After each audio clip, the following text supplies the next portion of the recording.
कुछ मित्र जी है, आर्या जी ने रखा है अष्टांग योग। तो इसको समझना भी बहुत आवश्यक है, क्योंकि हमारी सीढ़ी है। योग की 8 सीढ़ियां हैं। योग का अर्थ है कि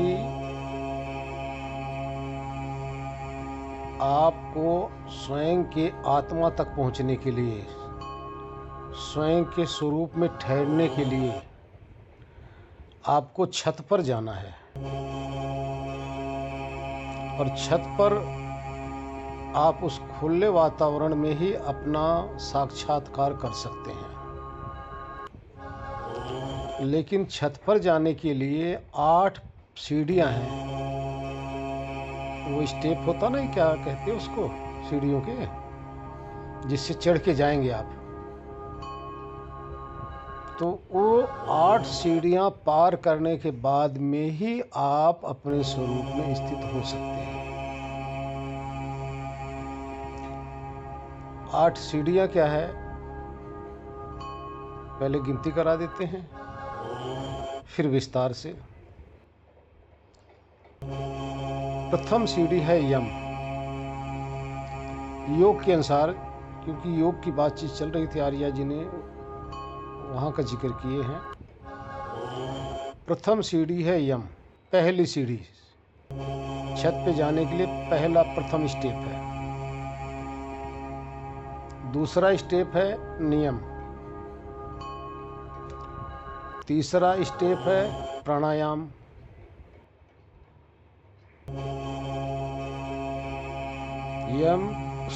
यम नियम। तीसरा है आसन, फिर है प्राणायाम। तो यम, नियम, आसन और प्राणायाम ये बाहर के विषय हैं, ये अंदर नहीं जाते। इन 4 के अंदर क्या करना होता है, समाज में कैसे रहना है, हमारा आचरण कैसे होना चाहिए, हम अपनी तरफ क्या क्या ध्यान दें, कैसे कैसे सावधानियां रखें। तो जब प्राणायाम कर लेते हैं, प्राणायाम के बाद में फिर अंदर के 4 रहते हैं, प्रत्याहार, धारणा, ध्यान, समाधि।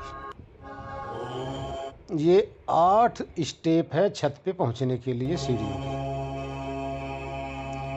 लेकिन ये 8 स्टेप हैं, ध्यान रखना, छत नहीं है।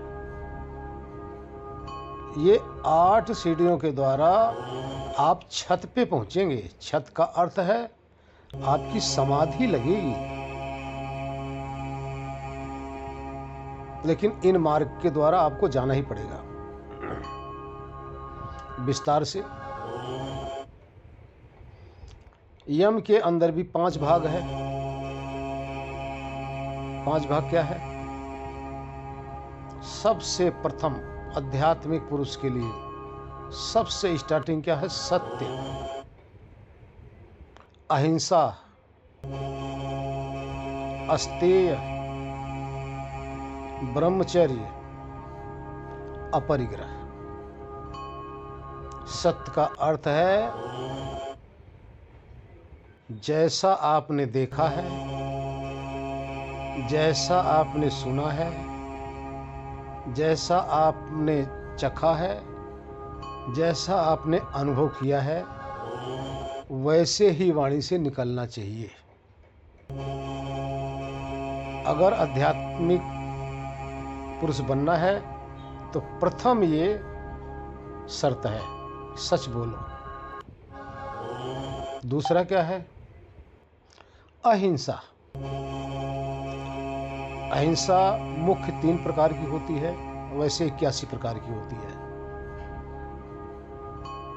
लेकिन अहिंसा में क्या आता है? मन से, वचन से, कर्म से किसी जीव का किसी भी प्रकार से उसको दुख न दो। दुख का अर्थ है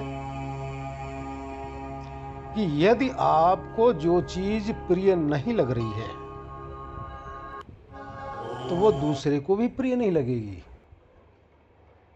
जो अगर कोई आपको गलत शब्द कह रहा है तो आपको चुभ रहा है, तो आपको भी अपने जुबान पे कंट्रोल रखना चाहिए कि उसको भी चुभेगा। आपकी इंसल्ट कोई करे तो आपको बुरा लगेगा, तो दूसरे की इंसल्ट क्यों करोगे?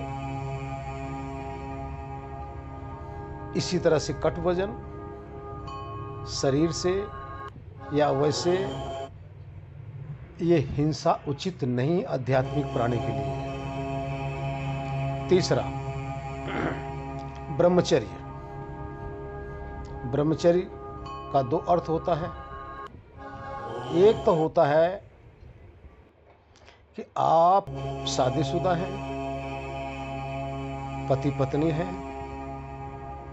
आप दोनों संत हैं, साधु हैं। कोई जरूरी नहीं है आप कपड़ा पहन के जंगल में चले जाओ तो आप संत हैं, नहीं। पति पत्नी है, एक दूसरे से प्रेम है, पराया पुरुष और पराई नारी पे निगाह नहीं डालना, ये ब्रह्मचर्य है।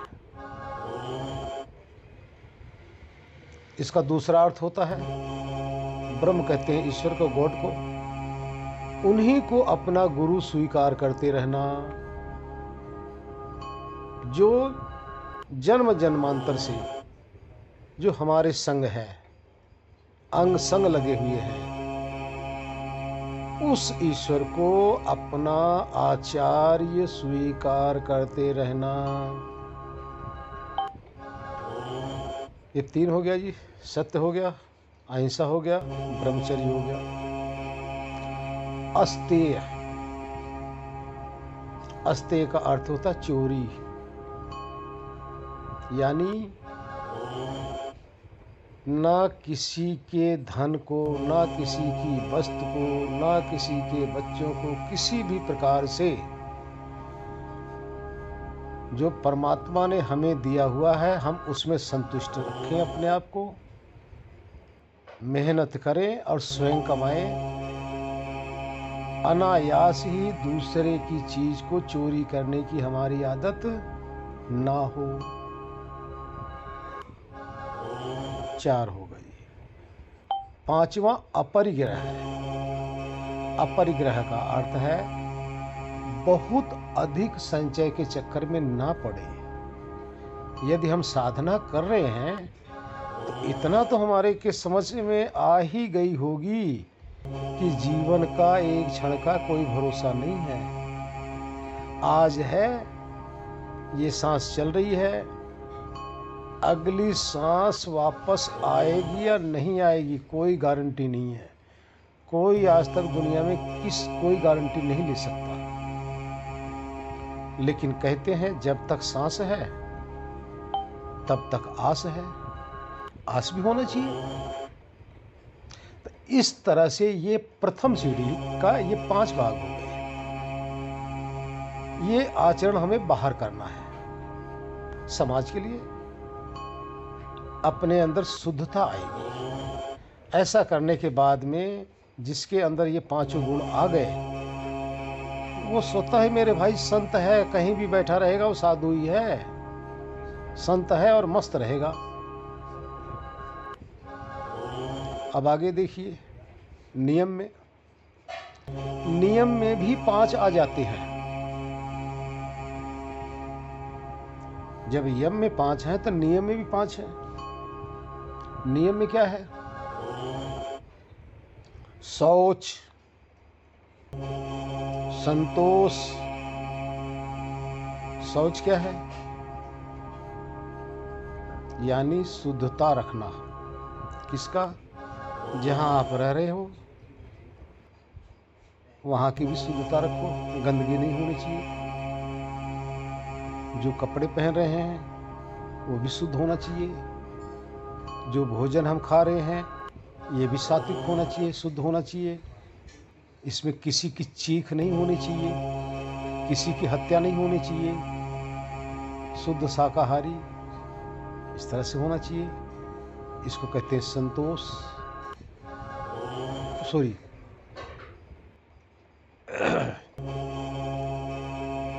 तो यहाँ आ गया, ये नियम में चल रहा है ना, नियम में चल रहा, नियम में चल रहे हैं। हाँ, मैं थोड़ा सा भूल गया था, मेरा ध्यान और कहीं चला गया था। शौच, संतोष, तप, स्वाध्याय, ईश्वर प्रणिधान, ये 5 नियम में है। तो संतोष तो हो गया, तो सॉरी, ये शौच हो गया। अब आइए संतोष। संतोष का अर्थ होता है जितना हमारे मुकद्दर का है, जितना हमें परमात्मा दे रहे हैं, उतने में हम संतोषी बने। संतोषी का अर्थ है परमात्मा का धन्यवाद दें और आगे परिश्रम करें। परिश्रम नहीं करेंगे तो कुछ मिलने वाला भी नहीं। परमात्मा वही देंगे जो हम परिश्रम करेंगे। लेकिन ये नहीं होना चाहिए कि दूसरे को देख देख के और हम अंदर अंदर परेशान रहें, अंदर कूदते रहें। ये संतोष की कोटि भी नहीं आती। परमात्मा पे भरोसा करो, ईश्वर पे भरोसा करो और अपने कर्म करते रहो। तीसरा, तप। तप का अर्थ होता है अपनी इंद्रियों को तपाना। तपाने का अर्थ नहीं होता कि आग पे जाके बैठना, नहीं। आप जा रहे हैं, भूख लगी है, थोड़ा सा आपके अंदर क्षमता होनी चाहिए। प्यास लगी है, क्षमता होना चाहिए। गर्मी लग रही है, क्षमता बढ़ाना चाहिए। ठंड लग रही है, थोड़ी क्षमता होना चाहिए। यानी इंद्रियों को थोड़ा सा तपा के रखना, जिससे आपके साधना में ये विघ्न न डालने पाए। अन्यथा ये इंद्रियां आपको साधना से हटाती रहेंगी। जैसे आप साधना में बैठते हैं, ध्यान में बैठ गए, जरा सा भी गर्मी लगने लगी, आपका ध्यान हट गया और उठ के चल दिए। यार गर्मी लग रही है, कौन ध्यान करे। सर्दी लग रही, कौन ध्यान करे। मच्छर काट रहे हैं, कौन ध्यान करे। भूख लग रही है, प्यास लग रही, कौन ध्यान करे। तो कहने का तात्पर्य इतना भी हट मत करो कि नुकसान हो, लेकिन थोड़ा सा क्षमता यानी कंट्रोल करना चाहिए अपने इंद्रियों पर, जो कि हमें विषयों में नचाए ना। अन्यथा हम साधना तो क्या कर पाएंगे, विषयों में भागते फिरेंगे। ठीक है, इसका नाम है तप। क्योंकि लंबा समय हो जाएगा ज़्यादा, इसलिए शॉर्टकट शुरू करते हैं। अब हो गया चौथा, स्वाध्याय। स्वाध्याय का अर्थ होता है स्वयं का अध्ययन करना, किताबों को पढ़ना नहीं। यहाँ गौर कर लेना, कुछ आदमी सोचता है चलो हमारे घर के अंदर लाइब्रेरी बनी हुई है भाई, सैकड़ों पुस्तकें हैं, अब उसको पढ़ता रहूँगा। इसका नाम है स्वाध्याय। ये स्वाध्याय नहीं है। स्वाध्याय का अर्थ होता है स्वयं का अध्ययन करना। स्व जमा अध्याय, अध्ययन यानी स्वयं का अध्ययन करना। अब ये स्वयं के अध्ययन के लिए साधारण आदमी के बस की तो बात है नहीं। उसको तो पता ही नहीं कुछ कि स्वयं का अध्ययन हम कैसे करें। तो उसके लिए वो किताबों का सहारा लेता है। ऐसी किताबें पढ़ो, ऐसे शास्त्र पढ़ो जो स्वयं के विषय में आपका मार्गदर्शक बन सके। फिर उसके बाद में आप अकेले में बैठो, अकेले में बैठ कर थोड़ा सोचो भाई, क्या सोचना है, मैं कौन हूँ। विचार करो, कब से हूँ इस धरती पे और क्यों हूँ, कब तक रहूँगा। सब तो चले जा रहे हैं, हमारे सामने जा रहे हैं। जितने भी बैठे होंगे 10, 20, 50 जन को तो आग लगा चुके होंगे, कंधे पे ले जाके शमशान में हम लोग डाले होंगे, कराए होंगे। तो ये सब है क्या? जब वो चले गए तो क्या हम रह पाएंगे? अगर रहेंगे नहीं तो ये संसार की सच्चाई हमारे सामने प्रकट है। सब चले जा रहे हैं, कहाँ जा रहे हैं आखिर में? और कौन जा रहा है? देखो, डेड बॉडी तो यहीं पड़ी रहती है। अब गया तो कौन गया? अगर उसमें से कुछ चीज निकल गई तो कौन सी ऐसी चीज थी? तो अपने को वापस आ जाइए कि भाई उसमें और हमारे में यही तो फर्क है। मैं अभी समझ रहा हूँ, बोल रहा हूँ, सुन रहा हूँ, देख रहा हूँ। उसमें यही तो क्रिया नहीं हुई थी, तभी तो जाके आग लगाए। अरे भाई, मैं तो अभी हूँ, तो मैं हूँ क्या? कौन हूँ मैं? मेरा स्वरूप क्या है? कहाँ रह रहा हूँ इस नरक के अंदर? इस शरीर के किस कोने में मैं रह रहा हूँ? तो इसकी खोज करना, इसका अध्ययन करना, इस पे विचार करना, मेरे भाई, ये है स्वाध्याय। किताबों में गोता लगाना ये स्वाध्याय नहीं है। किताबों से तो आप हुनर लो, तो इसको कहते हैं स्वाध्याय। कितना हो गया जी? शौच, संतोष, तप, स्वाध्याय। पांचवा क्या रह गया? ईश्वर प्रणिधान। ईश्वर प्रणिधान का अर्थ होता है जो सृष्टि का और आपकी शरीर का जो भी व्यवस्थापक है, जिसने भी आपको ये शरीर दिया है, भाई किसने तो दिया ही है। हम आप देखते हैं, माँ तो गर्भ धारण करती है, अंदर हमारे शरीर की रचना तो करती नहीं। पिता हमारे लिए हमारी माँ की रक्षा करता है, जो भी भोजन वगैरह चाहिए वो देता रहता है, लेकिन हमारी कौन ये रचना कर रहा है? कौन है ऐसी शक्ति?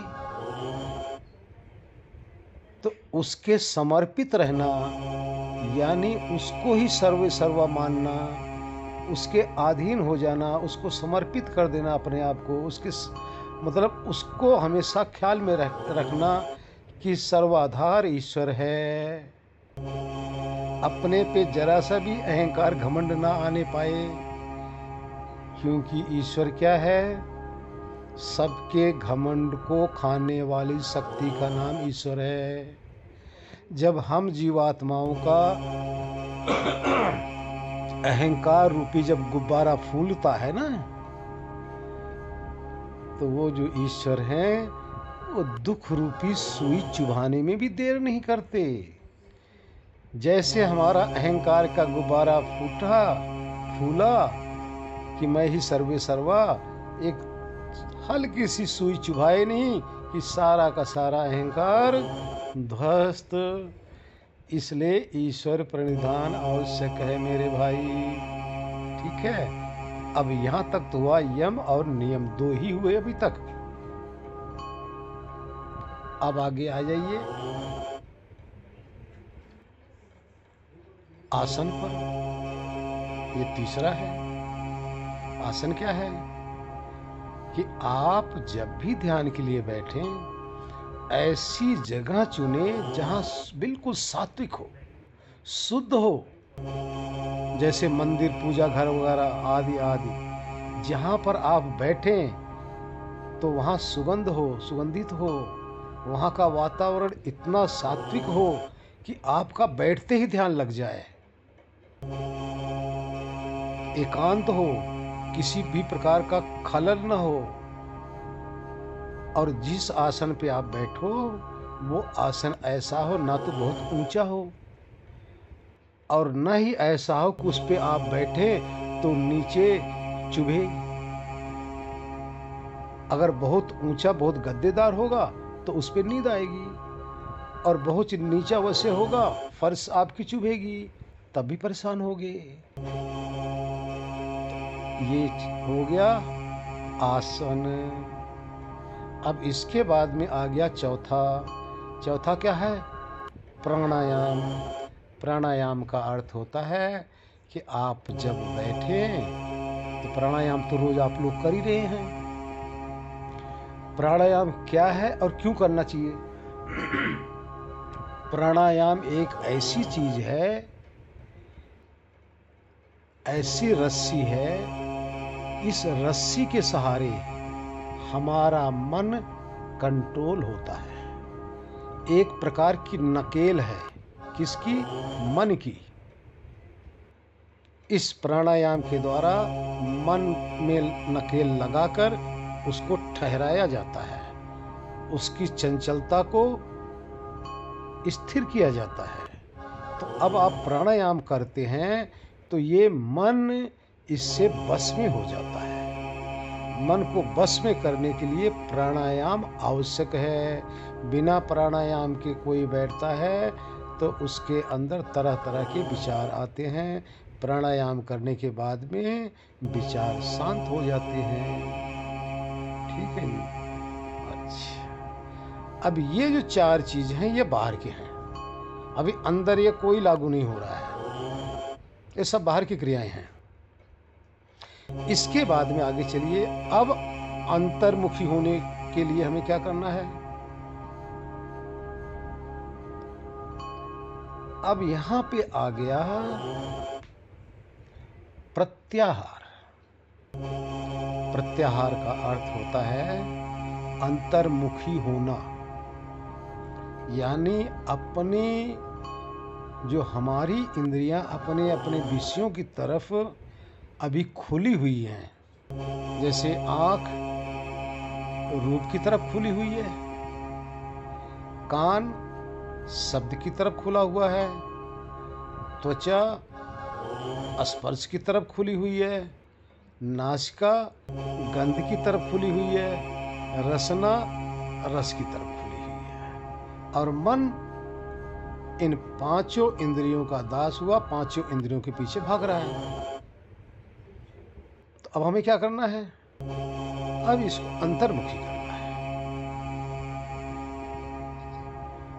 अंतर्मुखी का नाम हो गया प्रत्याहार। अब कैसे करना है? अब आप बैठ जाएंगे, समस्त इंद्रियों को अपने अंदर समेटिए। जब प्राणायाम करेंगे तो उसके बाद में मन आपको यहाँ पे टिकाना है, मन को प्राणायाम पे।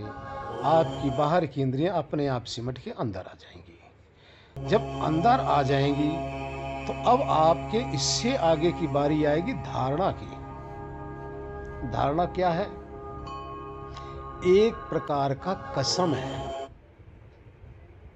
एक प्रकार का संकल्प है कि जब आप ध्यान करने बैठ रहे हो तो वहां को कसम खा रहे हो, आप संकल्प ले रहे हो,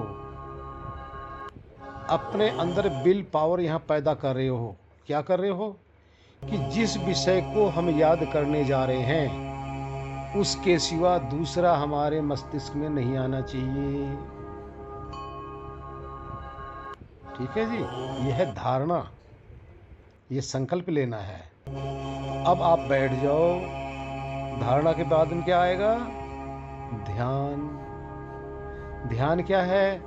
जो भी आपका विषय है, जो भी आपका सब्जेक्ट है, मान लो आपने सब्जेक्ट अपना चुना आत्मा, तो अब यहां आपको कसम खानी है कि आत्मा को छोड़कर दूसरा संकल्प विकल्प हमारे मन में आएगा, हमें नहीं करना, हटाना है, उधर हम ध्यान ही नहीं देंगे। तब आप उसकी याद में खो जाइए। इसको कहते हैं ध्यान, अर्थात याद करना। ध्यान का अर्थ होता है याद करना। याद क्या करना? सिर्फ आत्मा की याद बनी रहे, बाकी सारी याद हट जाए। इसका नाम है ध्यान। ठीक है। अब इसके बाद में आता है समाधि।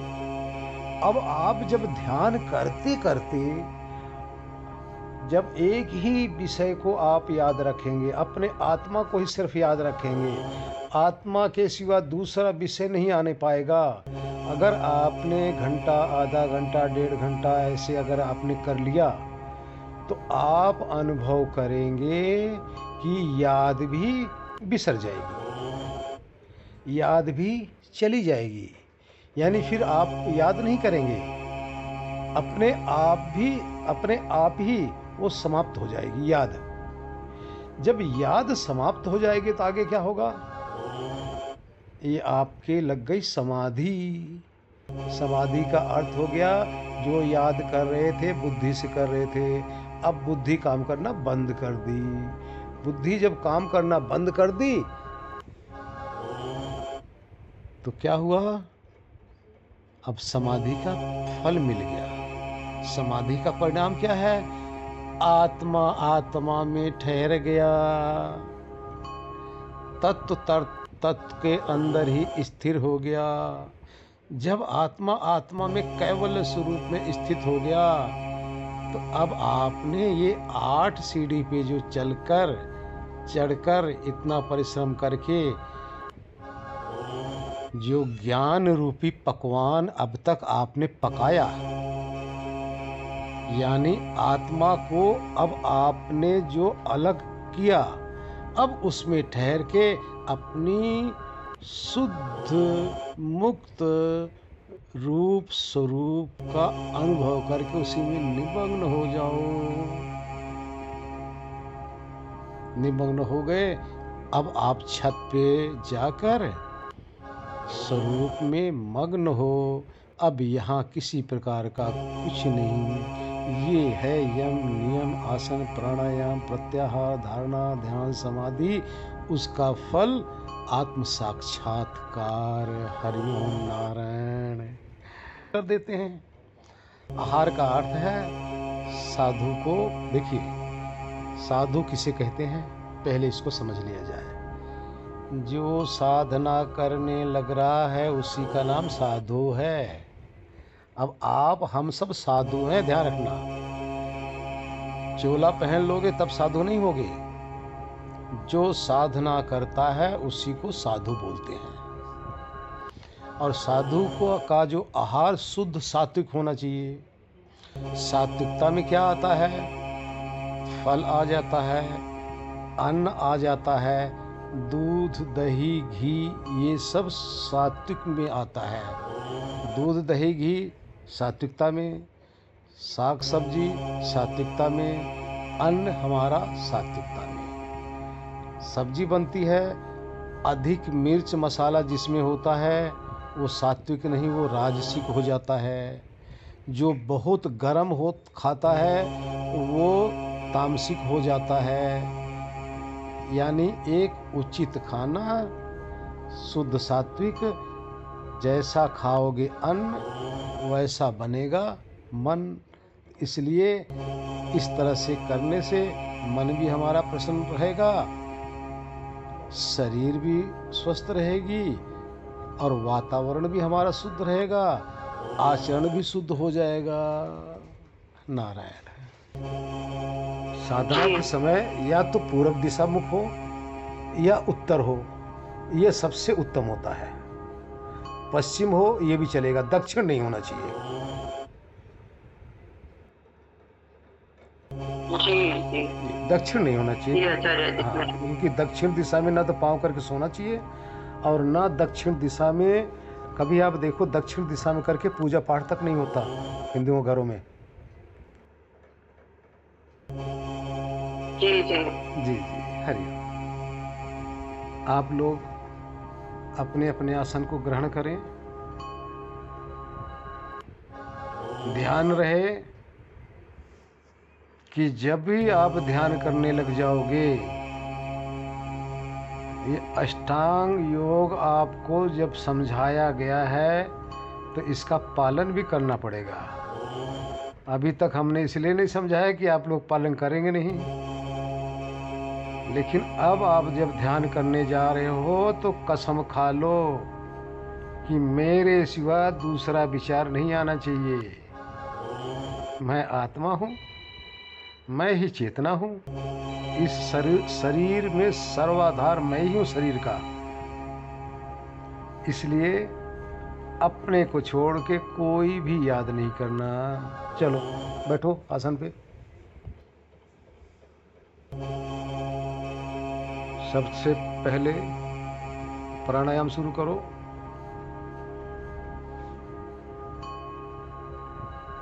कमर सीधी हो, गर्दन न बहुत उठा हो न नीचे हो, सीधी हो। पहले अंदर की पूरी वायु बाहर निकालिए मुख के द्वारा। पेट नाभि अंदर तक चली जानी चाहिए, पूरी अंदर की वायु बाहर जानी चाहिए। और फिर बाहर जाके जितना रोक सकते हो, सांस निकालने के बाद बाहर आप उसको रोक दो, यूं की यूं। यही प्राणायाम है। फिर उसको लंबी सांस लो, पेट में पूरी हवा भरिए, पेट पूरा फूल आना चाहिए। फिर यहाँ पर उसको रोक दो, सांस को, जितनी देर तक आपके अंदर क्षमता हो। जब श्वास आपकी घुटने लग जाए, दम घुटने लग जाए, तो फिर अंदर की हवा बाहर निकालिए।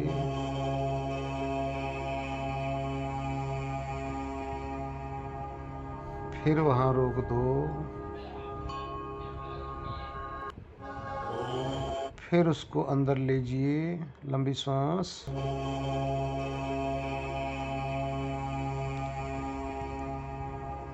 इस प्रकार से 5 बार कर लो तो उत्तम।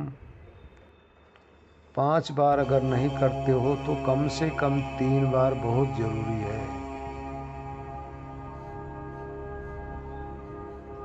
ऐसा करने के बाद में मन को त्रिकुटी में केंद्रित कर लीजिए। मन को त्रिकुटी में। अब आपकी जो श्वास की गति तेज थी, अब उस श्वास को आते जाते देखने लग जाओ। धीरे धीरे श्वास नॉर्मल हो जाएगी। श्वास नासिका से आ रही है, नाभि तक जा रही है। देखते जाओ। नाभि से श्वास बाहर को निकल रही है, नासिका से बाहर को जा रही है। देखते जाओ। अब आप यहाँ पर दृष्टा बन जाइए। दृष्टा का अर्थ है ये श्वास प्रश्वास हवा है और मैं चेतन आत्मा इसको देखने वाला सत्य स्वरूप। हवा भौतिक तत्व है,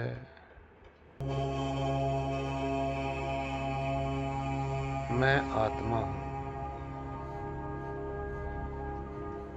देखते जाइए सांस को आते जाते।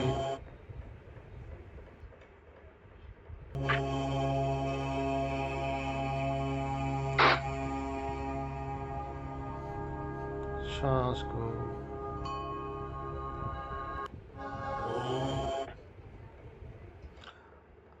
आर्या जी आप म्यूट कीजिए, डिस्टर्ब हो रहा है। आर्या जी अपना म्यूट कीजिए।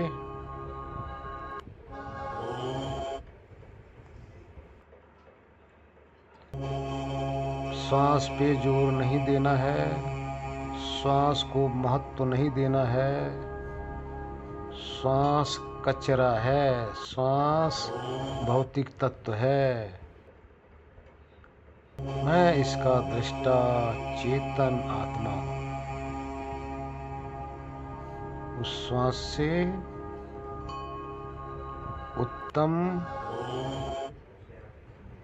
अपने आप को होश स्वरूप जानने वाला एहसास करते रहो।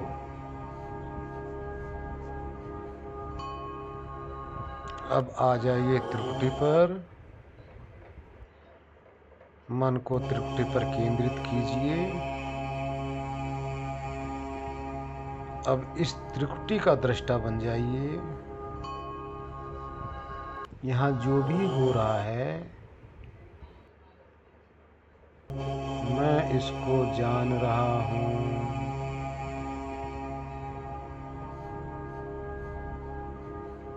ये निर्जीव पदार्थ है।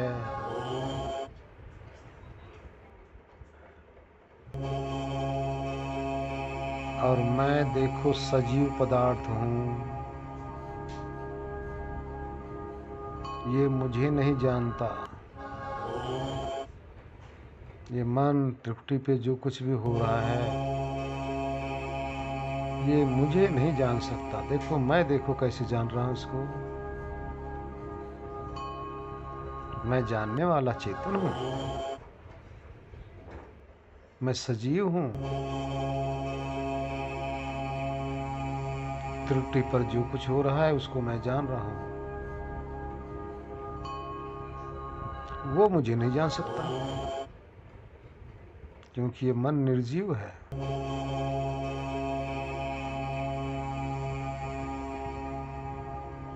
अपनी तरफ वापस आइए। आप एहसास कीजिए इस मन को या इस त्रिकुटी पर कहाँ से देख रहे हो। अपनी खोज कीजिए। अभी तक जन्म जन्मांतर हमने दूसरे की खोज की है। आज अपनी खोज कीजिए। कहाँ से देख रहे हो मेरे प्रभु।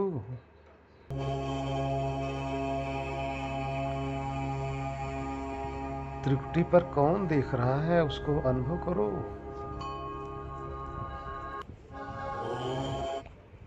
मैं ही तो देख रहा हूं।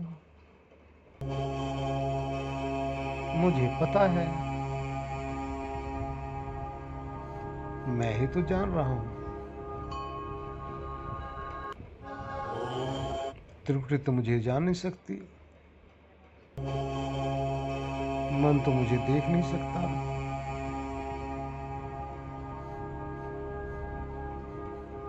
मन हमारे विषय में कुछ सोच नहीं सकता। हम ही मन के विषय में सोचते हैं। हम ही त्रिकुटी को देखते हैं। हमें ही ज्ञान है। हम ही तो सत्य है। अब वापस आइए। आप कहाँ से देख रहे हैं यहाँ। उस पॉइंट को, उस केंद्र बिंदु का एहसास कीजिए जहाँ से आप इस त्रिकुटी पर नजर गड़ाए हुए हैं। किस आंख से देख रहे हो।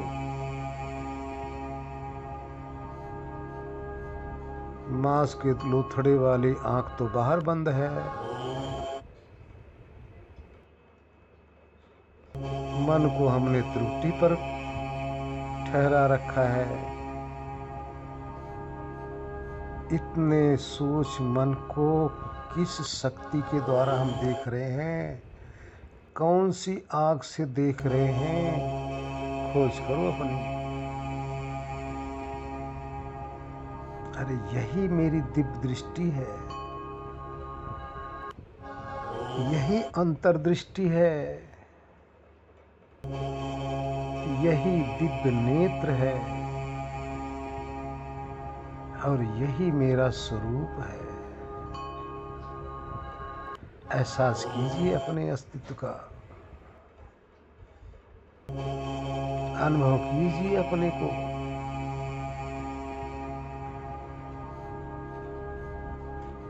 ब्रह्मरंध्र के नीचे, जिसको काक कहा जाता है, मुख के अंदर तालु है। ब्रह्मरंध्र और मुख के अंदर तालु, इसका मध्य कर लीजिए। पीछे छोटी बुद्धि जो रहती है, बुद्धि, और आगे त्रिकुटी है, इसका मध्य कर लीजिए। इन चारों के मध्य में आप बैठे हुए हैं। वहाँ एक खाली आकाश की भांति एक रिक्त स्थान है, वहीं पर आप ठहरे हो। दोनों कानों के मध्य में, आँख के पीछे, त्रिकुटी के पीछे, ब्रह्मरंध्र के नीचे, तालु से ऊपर, दोनों कानों के मध्य, सारा पता ठिकाना अपना ढूंढो। कहाँ हो, खोज करो अपनी।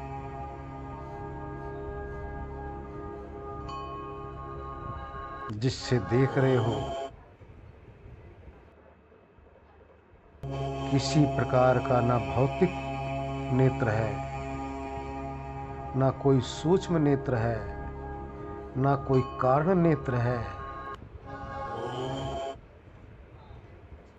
ये आप शक्ति है आपकी, अपनी शक्ति से आप देख रहे हैं। यही शिव नेत्र है।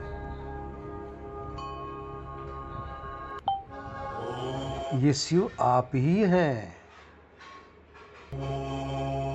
शरीर में आप शिव हैं। आपको छोड़कर पूरी शरीर शव है। अपने शिव रूप को पहचानो। अभी तक शव के साथ तादात्म्य किए थे।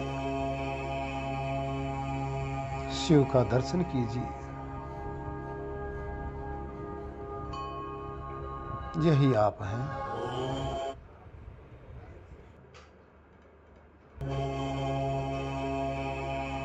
धन्य है ऐसा आत्मा, धन्य है ऐसा जीव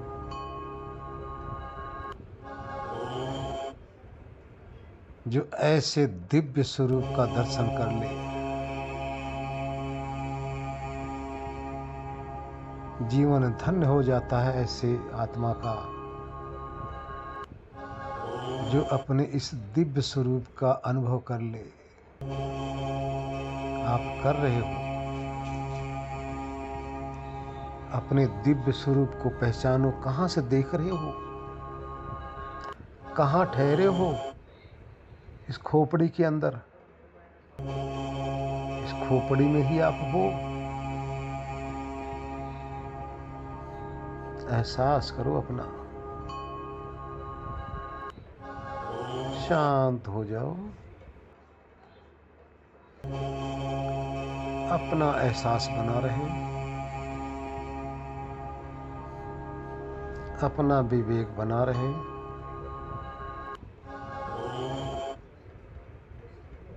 अपना भाव बना रहे। आपने कसम खाया है कि स्वयं को छोड़कर कोई याद नहीं आने देंगे।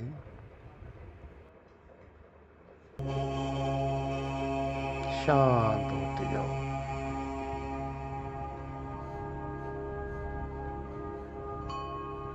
हो शांति, शांति, शांति। ओ हरि। जिसका ध्यान अच्छी तरह से लग गया हो, आराम से बिना आंखें खोले अपने बिस्तर पर लेट जाइए और इसी भाव में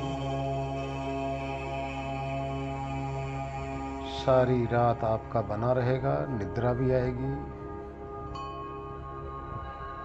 जिसको उठना हो और कहीं जाना हो, अपनी थोड़ी आंखें खोलें और उसी याद में 2 मिनट बैठ जाएं। उसी की स्मृति में बैठें। फिर पूरी आंखें खोलें। उसके बाद में जो करना हो आप कर सकते हैं। हरि ओम। ओम शांति शांति शांति।